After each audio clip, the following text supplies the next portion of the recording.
M Q Pakistan کے convener doctor خالد مقبول صدیقی نے کہا کہ لاہور جانے پر سب کو پریشانی تھی، لیکن ایم کیو ایم حکومت نہیں بلکہ انصاف مانگنے گئی تھی۔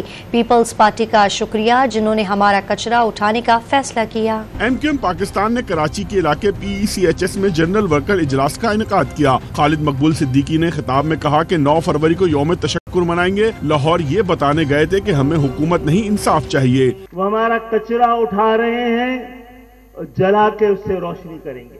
ہم لاہور گئے تھے، آپ کو پتا چلا ہے نا، سب پریشان ہیں۔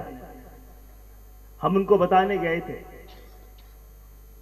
کہ ہمیں حکومت نہیں، ہمیں انصاف چاہیے، ہمیں وزارت نہیں، ہمیں امن چاہیے۔ سینئر ڈپٹی کنوینر مصطفیٰ کمال نے کہا کہ دشمن ٹینشن میں نہ ہو تو پریشانی ہے، دشمن بونگیاں مار رہا ہے، لطف اٹھانے کے لیے کہا جا رہا ہے۔ لندن سے بائیکاٹ پر کارکنان کو ڈرایا جا رہا ہے، اب وہ ڈرنے والی ایم کیو ایم نہیں رہی۔ کوئی پیپلز پارٹی میں کال کر کے بلیک میل کرنے والا نہیں ہے اس والی ایم کیو ایم کو، اس لیے پرابلم ہے۔ کیا بتا رہے ہیں موجروں کو یہ بتا رہے ہیں کہ بھائی بوائیکاٹ کا اعلان ہو جائے گا تو بڑا مسئلہ ہو جائے گا۔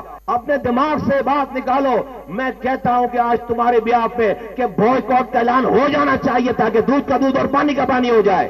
جنرل ورکر اجلاس سے خطاب کرتے ہوئے انیس قائم خانی اور دیگر رہنماؤں کا کہنا تھا کہ پہلے سے زیادہ منظم اور متحد ایم کیو ایم الیکشن میں اترنے والی ہے۔ دیگر پارٹیاں رقم لے کر انتخابی فارم بھرواتی ہیں، ایم کیو ایم نے کسی ٹکٹ کے خواہش مند سے پیسے نہیں لیے۔